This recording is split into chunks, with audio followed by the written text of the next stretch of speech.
which is when we said we would pick up our regular meeting of the SBU-ESD. And so I'll call that meeting to order. And before we engage in our posted agenda, there is one agenda item I would like a motion to add.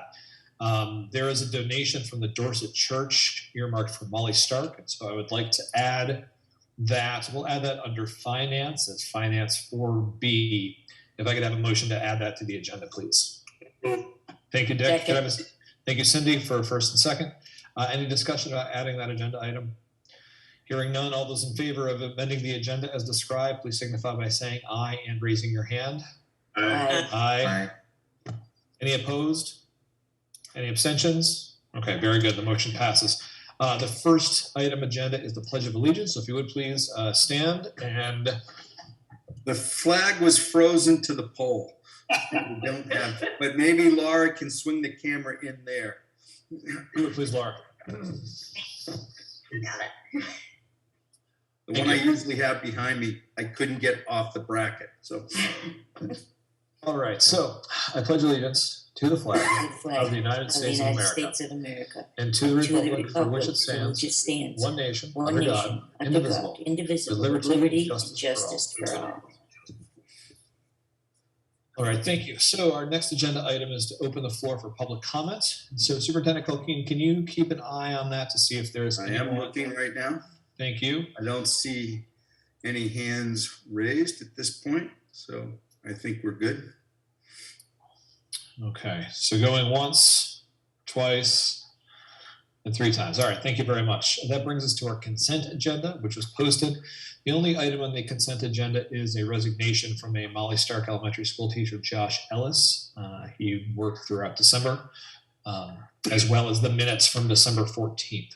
So are there any, thank you, Dick. Before we get to that though, are there any proposed corrections or amendments to the minutes from the 14th? Okay, thank you. So Dick, you were saying, you move to approve? Move to approve. Thank you. Is there a second for that, please? Thank you, Jayla. First and a second, is there any discussion about approving the consent agenda? Hearing none. All those in favor of approving it, please signify by saying aye and raising your hand. Aye. Aye. Any opposed? Any abstentions? Motion passes. Thank you. So finance 4A, the treasurer's report was posted. Is there any questions or thoughts or comments about the treasurer's report? Very good. So I would entertain a motion to approve the treasurer's report, please. So move. Thank you, Dick. Thank you, Cindy. Any discussion about that? Hearing none, all those in favor of approving the treasurer's report as published, please signify by saying aye and raising your hand. Aye. Aye. Any opposed? Any abstentions? All right, the motion passes. And then we just added 4B, which was to accept a donation made by the Dorset Church. And I will read part of the email. This was sent to the admin at Molly. And it reads, "Hi, Lisa. On behalf of the Dorset Church Mission Committee, we would like to send you a check for $100 to purchase additional socks and underwear for the elementary school wherever they are most needed. Where may we send it and to whom shall we address the check?" So we need to accept that donation, and I would entertain a motion to do that. Move to accept with gratefulness. Great. So I think... Okay, so we'll call it Dick and Cindy. Any discussion on approving the donation? All right, all those in favor of approving the donation, please signify by saying aye and raising your hand. Aye. Aye.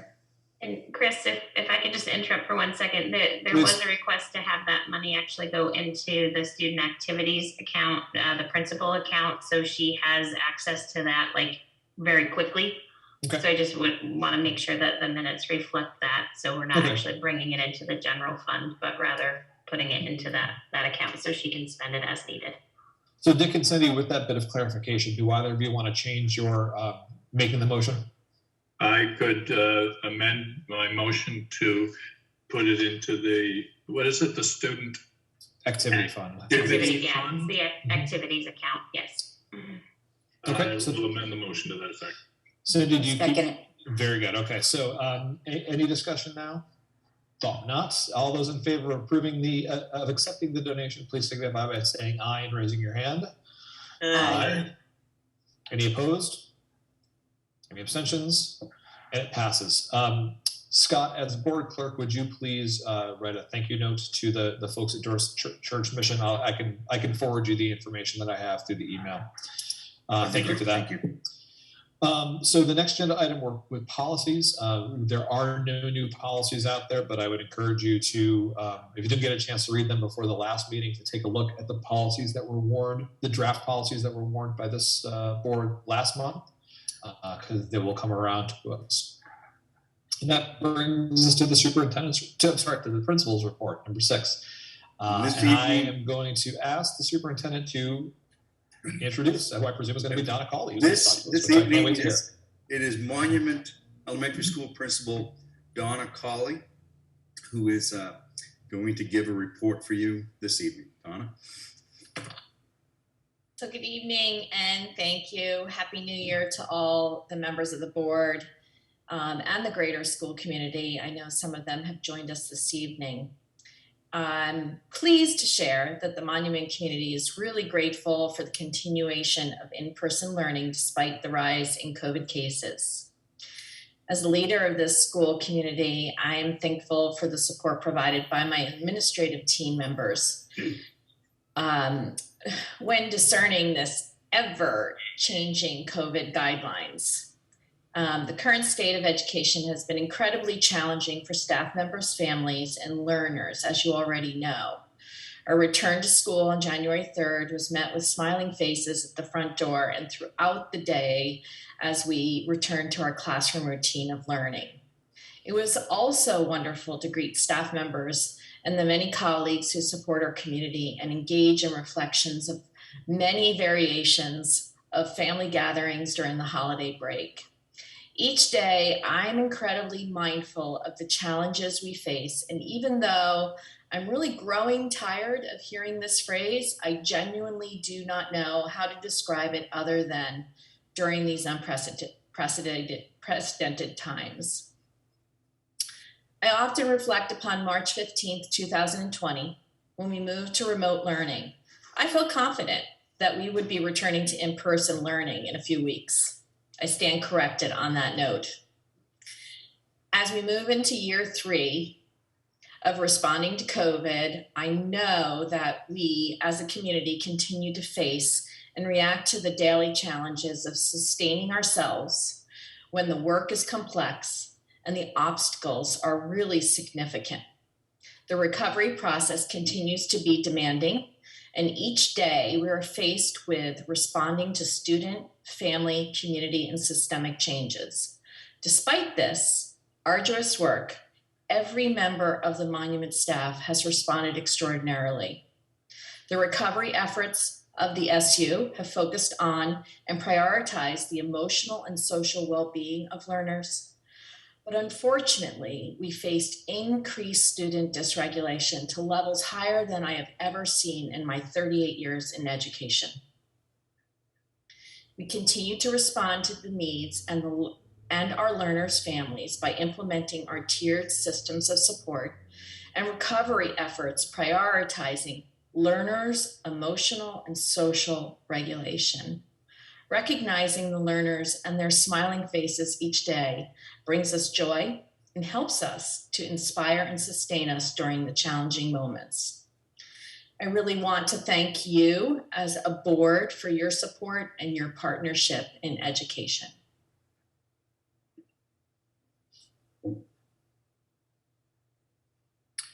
Great. Well, thank you very much, Principal Cawley. Any questions or comments or anything we want to engage the principal with? Yes, Dick, please. You're on mute, Dick.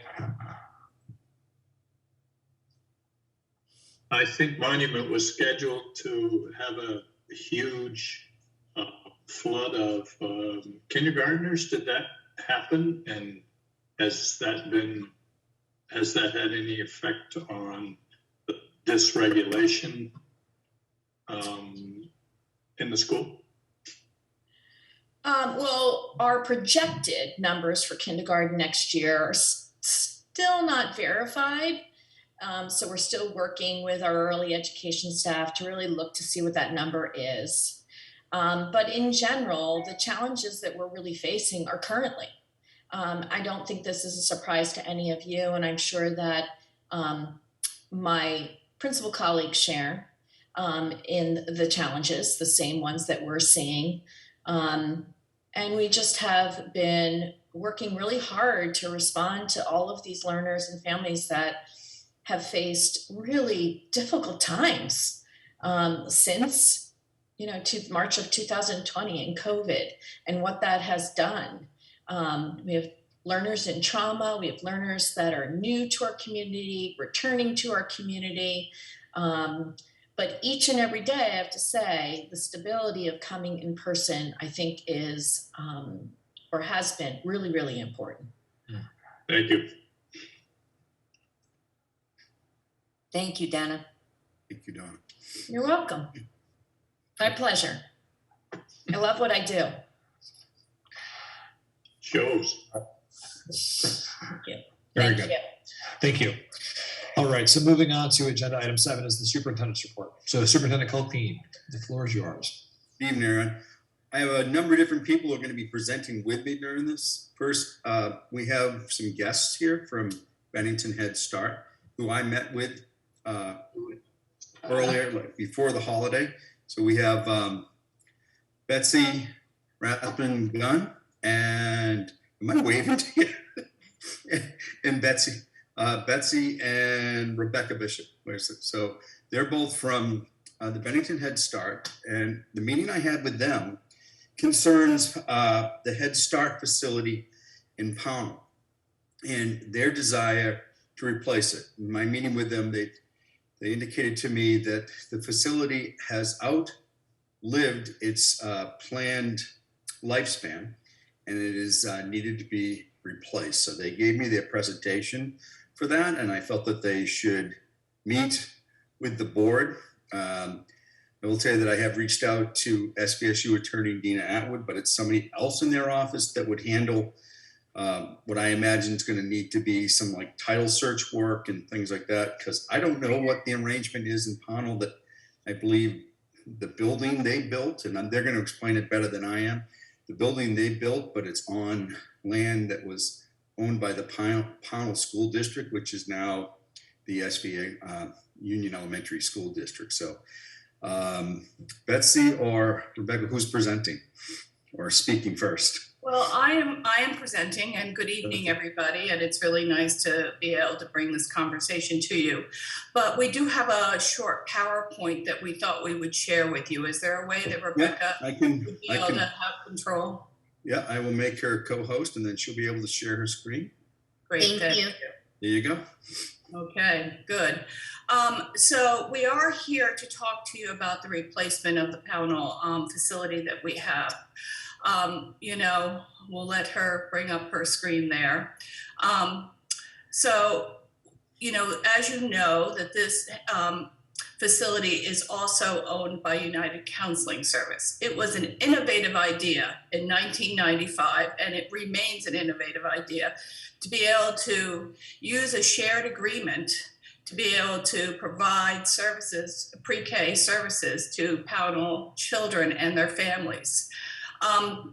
We arranged to have this facility in 1995, and I need to tell you, I said, well, it will have a lifespan of about 25 years, and that's great, and I probably won't be here to deal with it after that. Well, here I am, more than 25 years later. But we do have an opportunity through some federal funding to replace it. You can see here when we were first starting to build the facility. But at this point, we have served over 500 preschoolers and their families in Pownell. And we have worked both with SVSU early ed staff and with Oak Hill in providing these services. All of our sites remain a 5-star program. We have been reviewed several times by the federal government and been found in full compliance. And we have a great relationship with the Pownell Elementary School. It's been a highlight. You know, we're able to have services provided for our children, but also our children get to know the school. So, you know, they're able to see the library, be able to participate in school events. It's really been a great partnership. And so now what we're trying to think about is how do we replace this building? And there's a possibility, as we all know, of increased federal funding. And I want to take this moment to be able to apply for that funding to replace it. So next, Rebecca. Okay, so this is what our facility looks like inside. We have a wonderful preschool classroom. We have additional staff space. We have a small kitchenette. We do laundry services in the facility, and it's a light, bright, wonderful facility. But we also have Jeff Davis with us tonight from UCS, who is the head of our facilities department.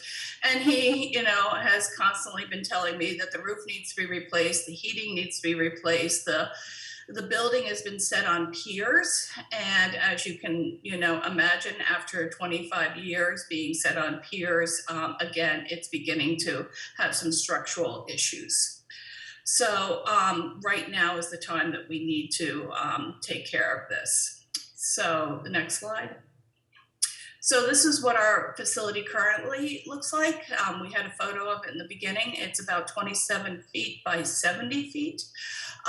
We plan to use very similar type of footprint.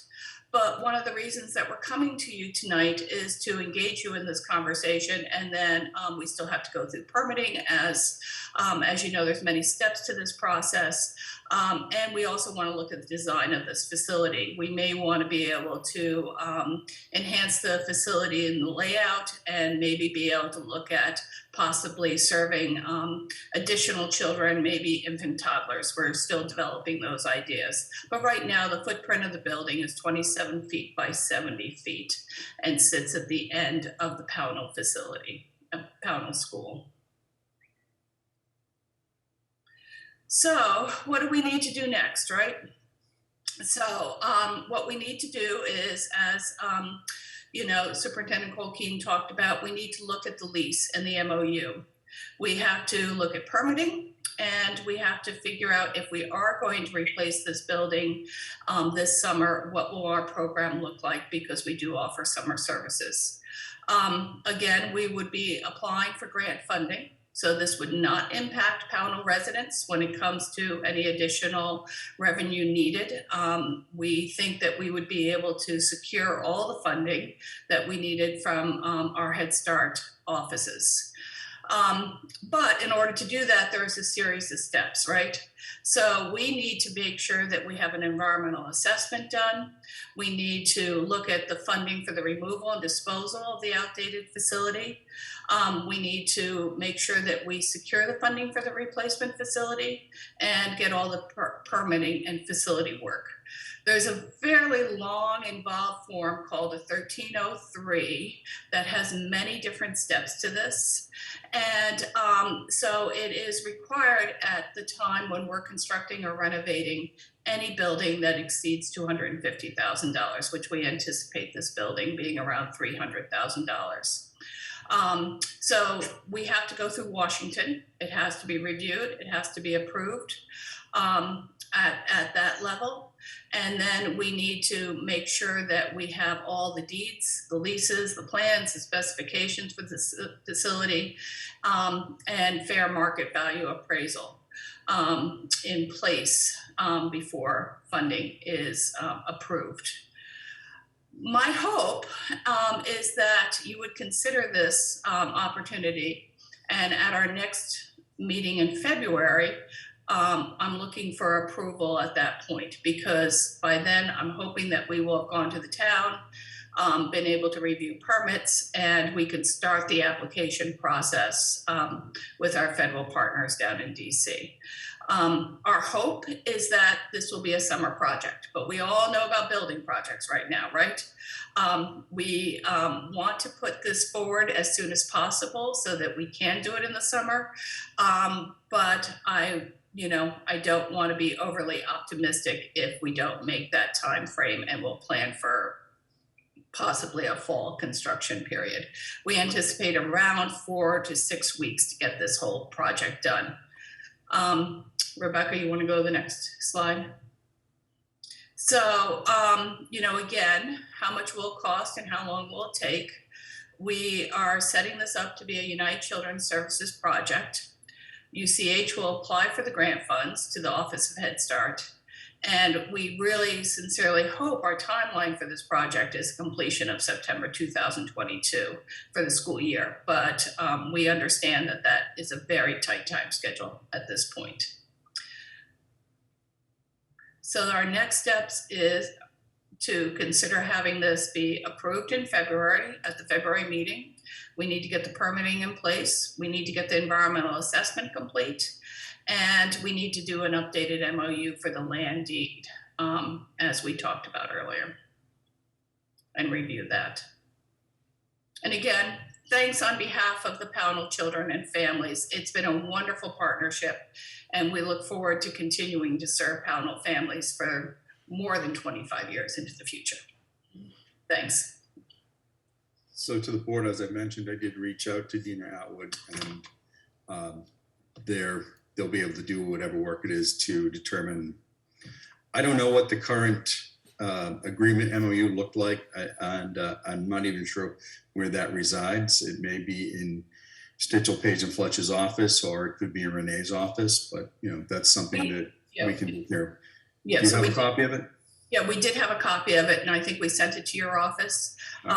Right now, it is a renewable every 3 years. We pay $1 a year for the land lease, and it's up for renewal in 2022 as a every 3 year process. So it would be part of our process anyway, every 3 years to look at that.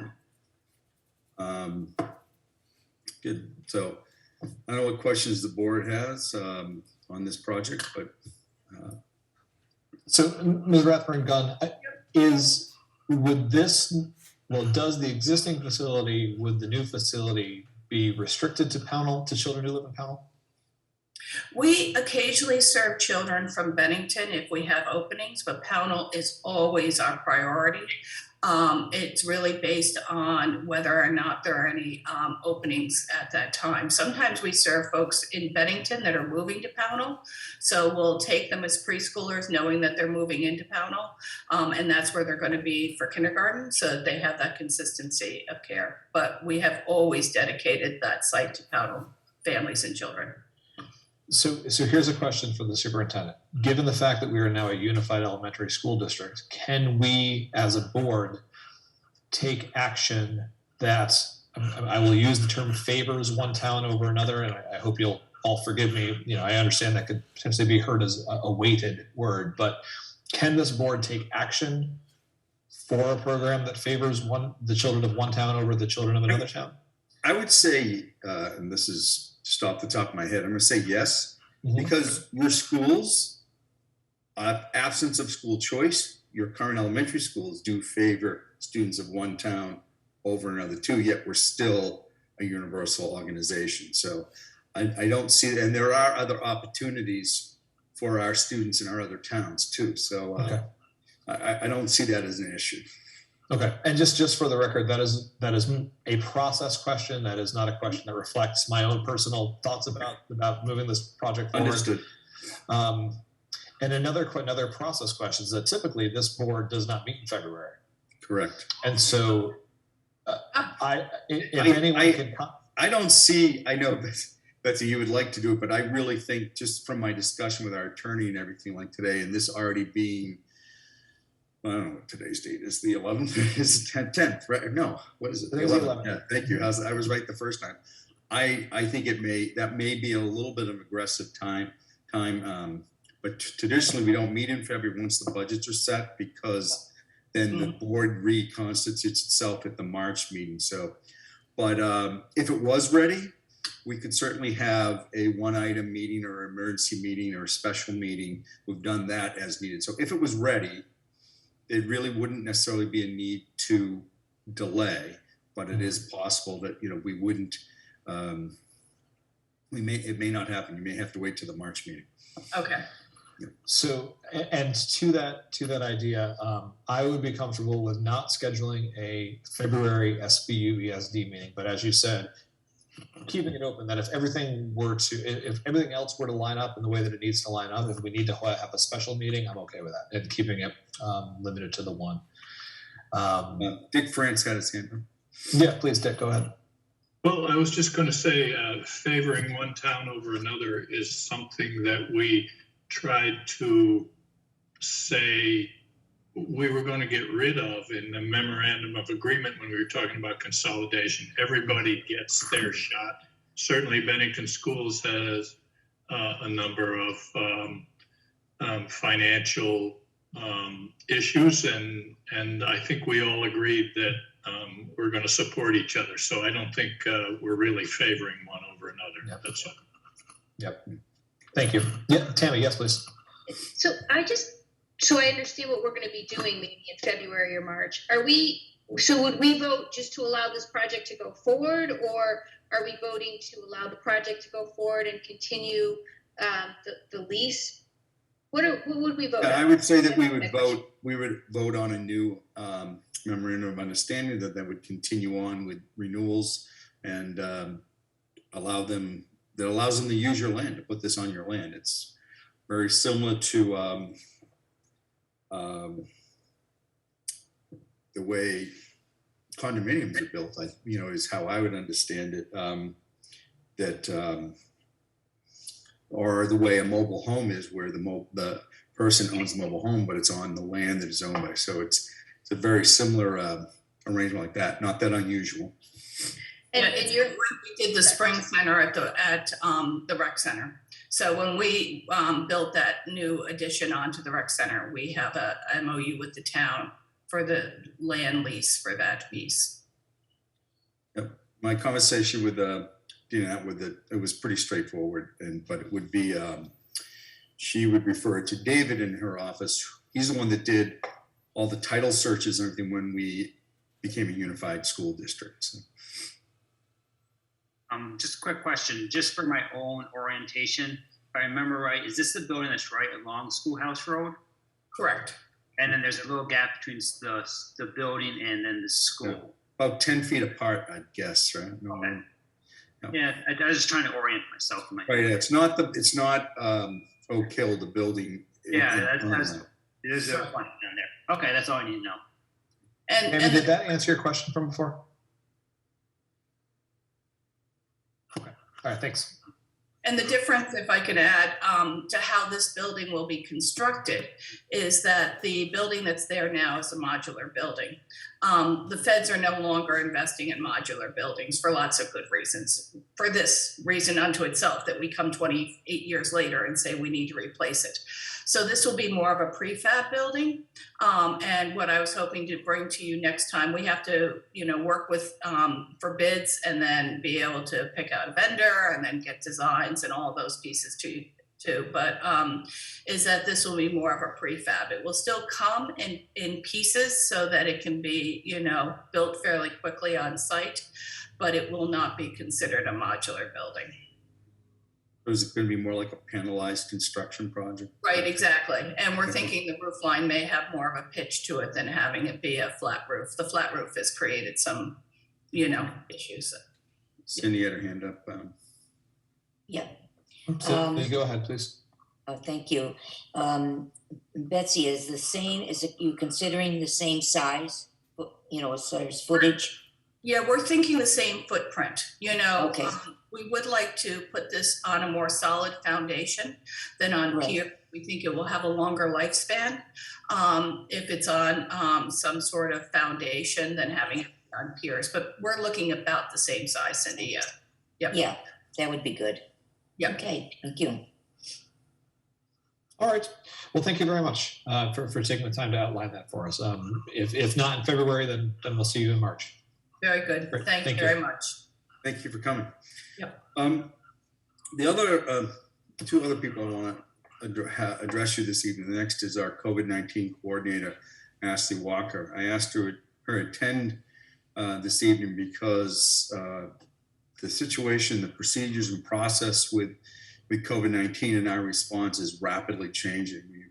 We received new guidance, tentative guidance from the state on Friday, and then it's been formalized, and some things are going away and some things are staying.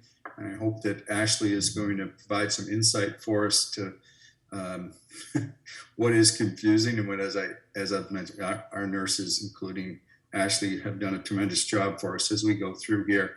How they're still hanging in there, I don't know. And if this gives them some relief as the shift in process, I certainly hope that it does. But it also is going to it's not a perfect result. So with that, Ashley. Hopefully everybody can hear me. I'm having some audio issues, so hopefully there's not a lag. It's better now that you left and came back. So yeah. Okay, good. So I just want to this has been the most trying time to be returning to school since we came back from break. In 36 hours, we had 3 different sets of guidance from the Department of Health that we had to convey to families. So I really appreciate, first of all, families understanding that this was not something that we were inventing, that we were trying to process what the state was giving us. And to be honest with everybody, the state still isn't sure what they're doing with contact tracing or with anything. So on Friday night, there was Secretary French sent out an email saying that contact tracing was ending, and there would be a shift in how the process was going to be. And I really, that language wasn't the best choice, because contact tracing is not ending. So what's going to happen is when schools find out about a case, we're still going to be notifying the contacts who were exposed. So in order to do that, you have to do the contact tracing process. You still have to identify close contacts. What they're saying is they want to just be able to give kits to families to be able to test kids at home for 5 days in a row. Well, that's really great for an elementary school, but for the middle and high school, which I know isn't your problem, it isn't going to work because kids have 7 classes a day. So that would be over 150 kids that you would be giving test kits to a day. So the process still has a lot of unanswered questions, but that's the idea, is that the Test to Stay program would now be a parent's responsibility to do when kids are exposed. So that's really where the shift is happening, but you still have to provide them with a tool to test them. And as of right now, the language is saying that it's not even required that they do it. It would be an honor system for them returning to school. So there's a lot of questions that we still have, and there's a lot of guidelines that we're still looking for answers for. And I know that Dina had, emailed the AOE to try to clarify. I don't think she got a response from them today either. But right now, that is really how it's looking. So kids are still going to be staying home when they're sick. Kids are still going to be staying home when they're positive for COVID. But if a class is notified of a case, instead of individually calling everybody, kits would just be sent home, and families would be testing the kids at home before they come to school every day. So we're supposed to be getting supplies from the AOE on that. They have not arrived yet, but they did supply us with a good amount of test kits to use for kids who do test positive, because with the changes in the guidelines now, anybody who's positive can return after day 5 if they have a negative antigen test on day 4 and 5. But when you are strongly recommending the test and you don't give people the tool, it's really hard to do. So we've been providing test kits to any students or staff who test positive in order to ensure that they are no longer contagious before they return to school. So that's been really helpful for families to give them that tool to use. And I'm going to be honest, a lot of people are still testing positive on day 6 and 7, which means that if they hadn't used the test kits, they would be coming back to school potentially still contagious with COVID. So the guidance has a lot of holes in it. And so we're trying our very best to keep everybody as safe as we can. So that's kind of where we're at right now. We're still waiting for more formalized guidance from the AOE and actual documentation that we can give families. We created our own email to give to families until we can figure out what the state is doing. And we made a decision this weekend due to the increased number of cases that we were no longer calling families who were exposed. We were going to email them all of the information because we just can't keep up. Shasberry Elementary had 9 cases over the weekend called in.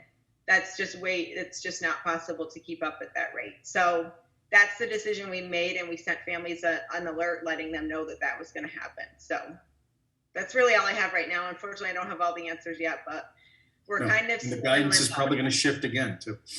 It probably is. And I think it's just really frustrating because we tell something to somebody on Monday and then we had to call them back Tuesday and say, no, it's different. And then we had to call them back Wednesday and say, well, it's changed again. And it makes it look like that we don't know what we're doing. And when in fact, we're just literally having to check the Department of Health guidance on the website. There's been minimal communication from anybody because I just think they don't know what they're doing either. So it's a really scary time right now for people.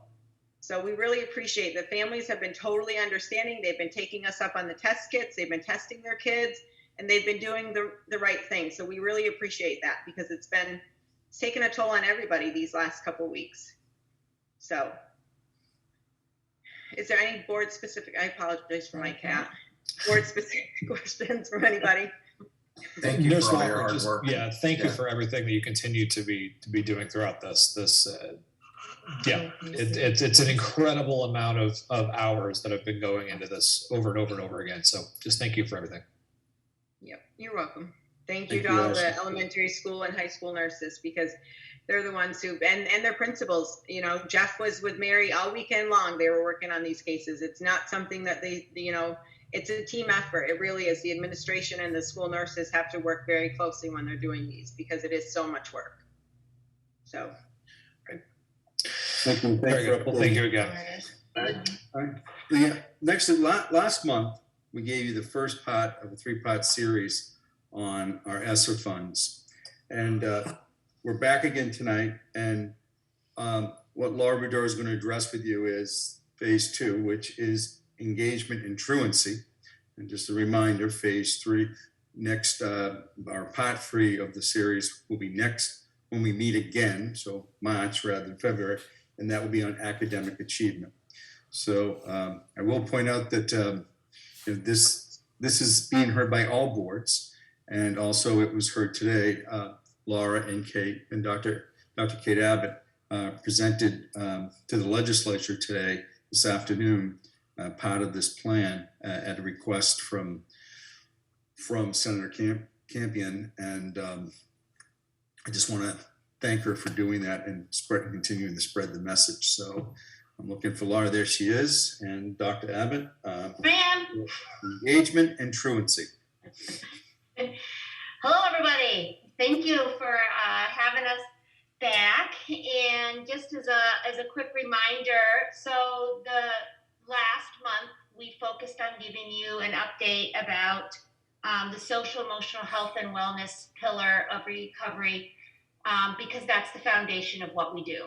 And it was super important to give you an overview of where the weight of our work has been through the beginning of the pandemic and through the start of this current school year, and continues to be our focus.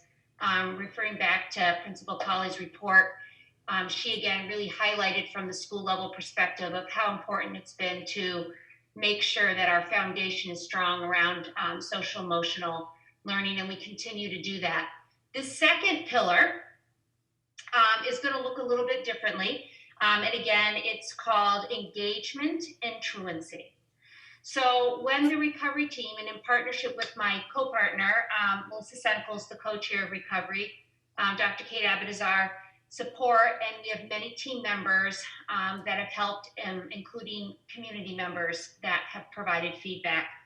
So this particular pillar, when we started to plan for it with our recovery team, the data we looked at was our attendance data. And then we also looked at some of the goals that we've already set. So I'm going to have my partner here share the screen. Where are they? Or you? No, on here. How can I share if you're pulling up on here? No, you're gonna put it on here. This is the commercial break. Hold on just a second. Yeah, it's right there. Okay, so that's what you want to maximize. That's what I want to share. Are you doing something I'm gonna do? You are a co-host, so you should be able to. Yeah, oh yeah, we can. Okay, stay right Yeah. there, perfect. Okay, so we're gonna start with our acronyms. So in this short presentation, again, you're gonna hear ESSER, which is the Elementary and Secondary School Emergency Relief. MTSS, which is our multi-tiered systems of support, which honors our approach of balancing social, emotional, behavior, and academics. CIP refers to our required continuous improvement plan that every district and school is required to have in the state of Vermont. In this presentation, you are going to hear Universal Designs for Learning, or UDL, and I'll let Dr. Abbott talk about that when we get that far. And then another, we always try to align our plans. So when we were asked to build the recovery plan, we also worked really hard to align that to our continuous improvement plans that we already had. And last year, because we were monitored, we now have a collaborative improvement plan. Dr. Abbott, do you want to tell them what that is?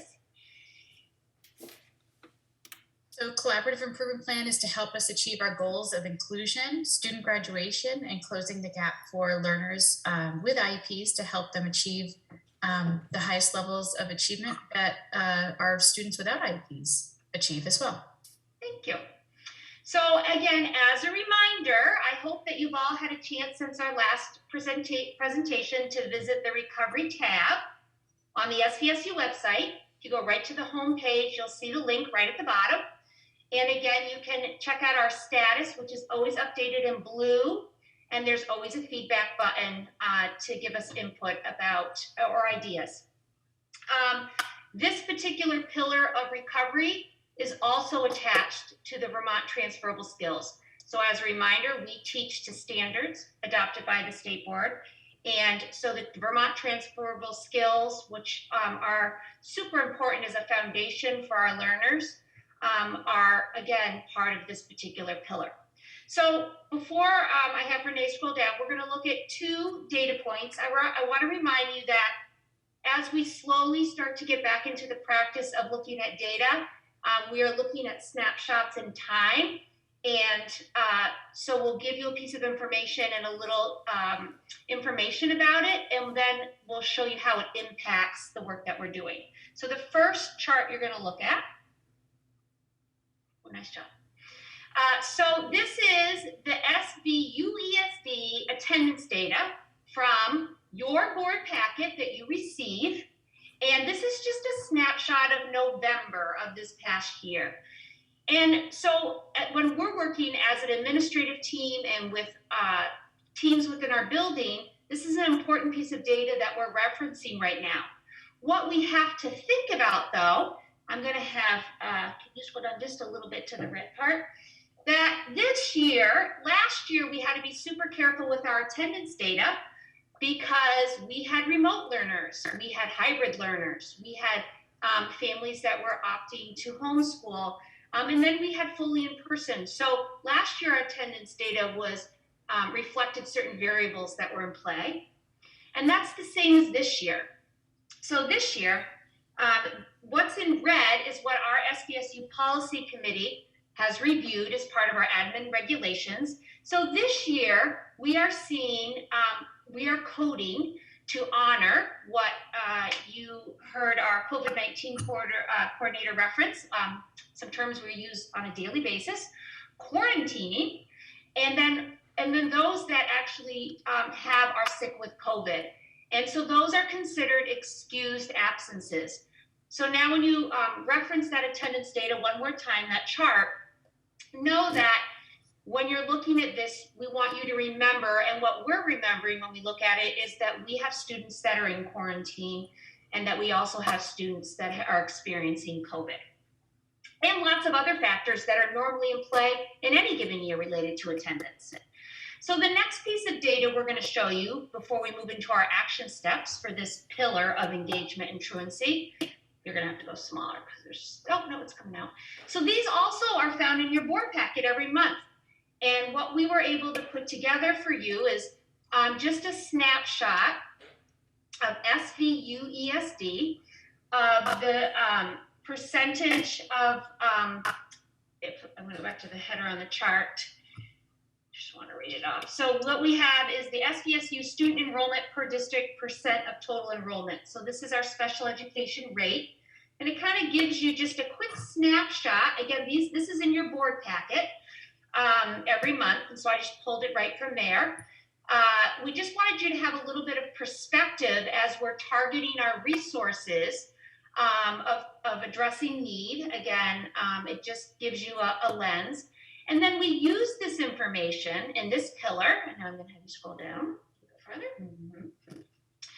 to some of our plans that are linked to this pillar of engagement and truancy. So we know that if we want students to be engaged, we really want to make sure that we have instruction in that area. And so we know that lessons lessons about increasing access to school or encouraging kids to come to school could happen during morning meeting or circling practices. We often really, when we're thinking about attendance, we want to be really diagnostic and try to think about why students might be struggling coming to school. And so morning meeting and restorative circling practices are tools that we're making sure that teachers have access to.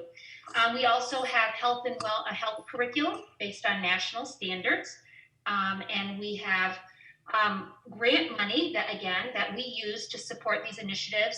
There's some new grants here that you haven't seen before. So you'll see ESSER. So we are using ESSER money to support more resources like Second Step, some tools we're using for some engagement activities, circling books so teachers have a resource for lessons.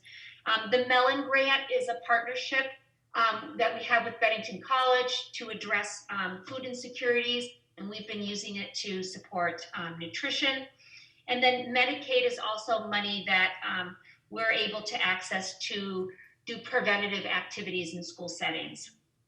So again, these are some instructional resources we have for this pillar. And if we scroll down to the next chart, the professional learning piece, just like in the last pillar of social emotional learning, we want to make sure that the right professional learning is in place to support the practices we're fostering. So the first one is morning meeting and circling. And again, we're using ESSER money, again, our grant money, to fund John Kidda, who is a contracted service provider attached to the state of Vermont. And he runs a circling training every 3 or 4 months for any teachers that are able to join. And then he also works with leadership teams in our buildings to help foster this practice. So Kate, do you want to talk about the UDL? Yeah, we were engaged in 3 different layers of universal design for learning, professional learning this year with our teachers and our faculty and our administrators. Universal design for learning is a curriculum design tool that helps us design curriculum and instruction so it meets the needs of all learners and helps keep all learners engaged. So an example might be just using a textbook that's digital as well as paper, and children that might have a hard time like carrying a paper book can have the digital resource. If you're forgetful like me, if you left your book at home, you can log on to your digital resource. And also if you might have a reading difficulty, you can use your digital resource to have the text read to you. So it's just kind of a way to engage learners to achieve those high standards that we want all learners to meet. And it's an all learner initiative. It's not just for some, it benefits all learners. So we have 3 different layers of our universal design professional learning. Our first is our book club that Rick Reardon from Castleton University has been leading for us. And this is his 2nd year of this book study. We have elementary faculty and principals, as well as middle school and high school faculty and principals on this book club. The second professional learning opportunity we're providing this year is with Dr. Leanne Young, who's a national speaker. And she is actually coming to the Sdsu to engage in leadership teams. And she did an entire faculty presentation on August 23rd around the principles and tenets of universal design to help meet the needs of all learners. And so she'll be coming back again in March this year. And then we also have Katie Novak supporting this work. And Katie Novak is leading through the VSA, the Superintendent's Association, the statewide initiative on universal design for learning And we have elementary, middle, and high school principals, faculty, and district leadership from our central office on that group to try to help create action plans for our district to engage in more universal design practices. So those are 3 different ways that we're working to implement universal design as part of our multi-tiered system of supports. Thank you. So the last 2 charts, because we know that the plans that we're putting in place are going to take multiple years, and we're super excited about the work we have in front of us. So an activity that we have planned that came out of recovery when we surveyed families and community members was to really be reflective and think back on the personalized learning plan format, that every child has a personalized learning plan that really highlights their educational journey through our district. And so the recovery team's decision was to really invest in rethinking that and deciding what could that look like at the elementary level. And the other question we have is related to student choice.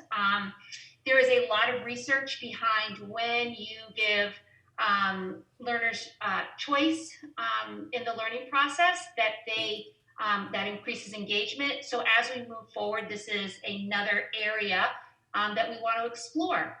So again, we'll stop sharing. The goal of this second pillar was to highlight the current, give you a little piece of data, and then to highlight our work around the second pillar of engagement and truancy. So thank you for having us. Great, thank you. Any question for, Assistant Superintendent Laura Boudreau or Dr. Abbott? Sorry, I forgot your title all of a sudden, and I didn't just want to call you Laura. The Assistant Superintendent Laura Boudreau or Dr. Abbott. Any questions? Just thank you. Thank you for explaining it. It means a lot. Good job. Okay, Dick, please. You're on mute still, Dick. So one thing I want to say in Laura's, but I've said it to Laura and to Dr. Abbott, an eye-opener for me, even though I know what it was, when you look at what the special ed levels, and it's on that report every month, but to see it compared to that, it's an eye-opener for me. It's a good reminder for me for what the challenges are. There's challenges everywhere. Just because there's a low special ed percentage. Let me tell you, this year, and you heard it from Principal Cawley this evening, some of the challenges are at all schools this year, but it's an added burden with that. So no other questions. I have a few other things to bring up. Any questions for them? Dick, go ahead, please. I just wanted to say that most of us that don't have children in the system now have difficulty understanding the challenges that face educators. I wish there was a way to get some of that information out to the general public. Again, I wonder if that's something Katie West can focus on. I have no question that all the folks at the central office are busy all the time. Many taxpayers don't know how difficult things are within the system. And I just want to say thank you for what you do, but I wish there was a way to communicate some of those challenges. I think your suggestion of using Katie West in one of our newsletters, when we always want to be sensitive to not embarrassing anyone, not giving out sensitive information, not holding anyone out for ridicule, but I'm sure there's ways to do that. And we'll take that suggestion and see what we can do. We have done public forums also with this information that the assistant superintendent presented this night, but we not always that well attended, but we could certainly, that's not a reason to not consider additional ones going forward. Could I just speak really quickly? I think I left the break earlier saying, boy, I think it was Dick's comment about, boy, I really don't love the 8% with the budget. And really going, we have an opportunity to have a message as a board. And I've said this before. I said this as part of the first presentation. having a narrative and having a message so that we can talk to people and with a unified voice who come up to us and ask us whether it's things that were just reviewed just now, or why is the budget the way it is? And with the board's permission, perhaps as the clerk, I would love to reach out to Katie and work with her perhaps on a bullet pointed, we call it in my professional life, we call them message maps, where depending on how the conversation goes, you've got bullet points that are aimed in that direction. And that's just one method, but reaching out and working with her so that we as a board can have a unified voice as to when somebody says, why is education keep on rising? To Dick's point, if you don't have children in the system, you don't see it, you don't understand it, you don't feel it, perhaps the same way those of us that still do feel it. And so I'm happy to do that, but I wouldn't want to do that without the board's permission. So my guess is Katie is probably watching this, so I'm sure she'll be reaching out to me tomorrow, Scott, with that idea. So I think to that point, just to make it official, I suppose I would entertain a motion to empower our clerk to work with Katie West in crafting that message. I see Dick with his hand up. I presume that's you're making the motion, Dick? Yes, sir. I'll second it. Dick and Cindy. Any further discussion on that? Hearing none, all those in favor of empowering our clerk to work with Katie West to craft that message, please signify by saying aye and raising your hand, please. Aye. Aye. Aye. Any opposed? Any abstentions?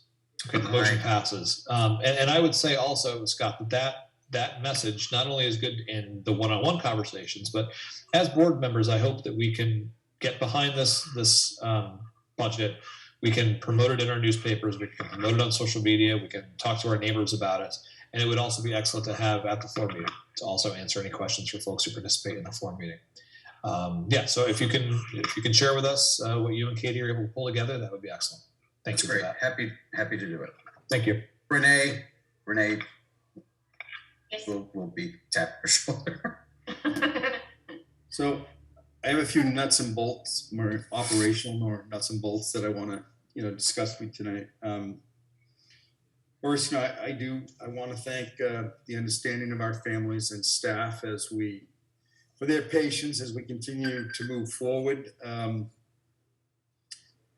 to keep our schools open and operating. Honestly, with 3,000 students and all the family, I mean, I do get a few emails with some people who are pretty upset with us, but honestly, it's a small percentage, and I just want to thank them all for their understanding. I understand the frustration. I don't even mind the few that I'm getting complaints, but by a percentage of how many students we have and families that we have, I think there's been great understanding. So I just want to thank them for that. And Monday was an example. We had a 2-hour delay, and I just want to say, and the room was all staff fine. It wasn't COVID related. It was operational. It's busing. I, as superintendent, make the call on whether there's going to be a delay or school is canceled. But the not so secret is it really comes down to whether our buses can run and whether the roads are clear and safe for the buses to run. The superintendent is not going to overrule a bus company that tells me they don't think it's safe to run their buses. And particularly the Pownell area, we were all impacted by the ice, but as it was relayed to me that the road crews were pretty exhausted and we're not going to be able, because of all the work that they're out doing on Sunday, and they weren't going to be able to get out there as early as we would have liked them to do Monday morning, that we could have a normal start time. And that's what the goal is, to keep school open and at a normal time, but I'll take a delay rather than cancel the day anytime. So even though I acknowledge the impact that is on families, but I still think our bus contractor is doing a phenomenal job. They face the same challenges we do, with staffing levels and with staff that test positive for COVID, but by and large, they're keeping the buses running. And I want to thank them for that. They have been a partner with us all through this COVID, right there with the Abbey group. And that's why I want, one of the things that decision, I know that when I cancel school, how many kids are not going to get a meal that day. So that I'd rather keep schools open. And if you can safely make it there, you can safely make it there. And if a parent makes a decision that they need to keep their child home for whatever reason, their walk to the bus stop is too far, or they walk to school, I understand that, but I will always try to keep it open, but to do it safely. I also, I had the great fortune of working with, I think, first grade administrators. Two of them you saw tonight, or three, sorry, Dr. Abbott, and then tremendous group of principals who have been navigating through this with us. You heard COVID-19 coordinator and lead nurse Ashley Walker talk about what our principals have been doing nights and weekends along with our nurses as we contact trace, or no longer call it contact trace, but continue to contact trace with no foreseeable end in sight right now. So can't thank them enough. But we still have to do planning for the future. And today was an important day with my central office administrators. We did a full day of an admin retreat virtually. I didn't want to bring everybody together in one room. And some of the things that you should know that we're looking at is, central office, it looking more and more likely that we are moving by July 1st. And there are plans for what that space looks like. And we hope that we finalize them today and we'll be able to share them soon. I'm excited that I'm going to have so many of our employees all on one floor together in a space that is ADA compliant, with adequate bathrooms for everyone, and ventilated air and natural light, and it's going to be a major improvement. But I don't want anybody to think that it's swanky digs or anything like that. It is a working environment, but it'll be a safer, cleaner environment than what we currently operate in. So that is happening. That was part of our planning today, along with our a renewed look at the transition plan with Arlington and Sandgate, as some of that timeline's been bumped a little on their end and on our end as COVID has continued to impact that. But I think we're on track for a good transition there. We also looked at the school calendar. We should have that finalized. We also have to, we're supposed by law, just remember it's got to be a regional calendar. It's supposed to be around the tech center so that students in one school system that goes to the tech center versus a student from another school district goes to the tech center, vacations are going to line up. We want to line up professional learning days as much as possible so that students do not lose education at the tech center because their school's closed and the other one's open. So that's the whole idea behind a regional calendar, and that's by law that we have to do that. So it's came real close to being done today. We also had a session with our SVSU attorney, Dina Atwood, so for a discussion with legal updates that impact education. So it was a good day, and I applaud the administrators for taking time out, because I know that when we do a day like that, the pressure that's on everybody about what isn't getting done as you do that. But it's important that we stay focused on the plan further down the head and not just day-to-day crisis work, which is really overwhelming so much everything else. A couple of things I do want to talk about is one of the questions I've been asked, like, why didn't we come back from vacation and go remote learning like we did last year? Why didn't we do that? And I just want to repeat again that it's not an option. It's not our choice to operate remotely. It's the state and the Agency of Education. So that would not count as learning this year if we went remotely, at least at this time. It only counted when the governor had a state of emergency. So it's not even on the table. And I did get quite a few emails about that. Why, would I not operate the school remotely? And that's the reason. It's out of my hands. Some things that has almost been a daily struggle is whether I'm going to have enough staff to operate schools safely, and whether there'll be enough students in the school for it to be counted as a school day. I'll do simple things first. 50% of the students need to be in school for the day, for it to count as a school day. If less than 50%, I do have the option to apply for a waiver so that that day can count towards the required 175 days that students need to be in school. Haven't had to do that yet, but I think in some of our schools we are getting close. We've been counting students' attendance closely, as not that we don't always, but I need to see for that point of view whether we're going to have 50% in there. It's come close, and staffing, a little more complicated. So just so you understand the process that I've been using. Frontline is where our staff puts in that they're going to be out that day, right? And so we look at that. I get a report. I can see it electronically. I'm going to be out. I may get a call or a text from the principal saying, I'm really worried about school tomorrow. Then we go in and look in Frontline and see actually who's going to be out, what type of staff. Is it a para? Is it a teacher? Is it a classroom teacher? Is it a specialist? All right, do we have enough people that we can cover? Because substitutes, we don't have enough of them. We never had enough subs, before COVID, and now even with COVID, we have less. So since we've come back from the holiday, I have not closed the school yet because of an inadequate staffing level, but it's been close. And depending on what happens with testing, and you heard, one thing that concerned me that Ashley said tonight, with the testing now at the end of 5 days, as opposed to saying that, at the end of the 10, you can come back, we are seeing positive test results on people even after the 5 days, even though they may not be showing a symptom. So that I'm concerned about whether that may impact. So that's my kind of long-winded way of telling you that maybe close to some schools. I wouldn't close the whole district. I would close a school that is impacted, just like we did prior, earlier in the year. We had a couple of schools that closed because of staffing levels or plumbing issues or flood issues, but no one's dropped below the 175 yet, but we're monitoring.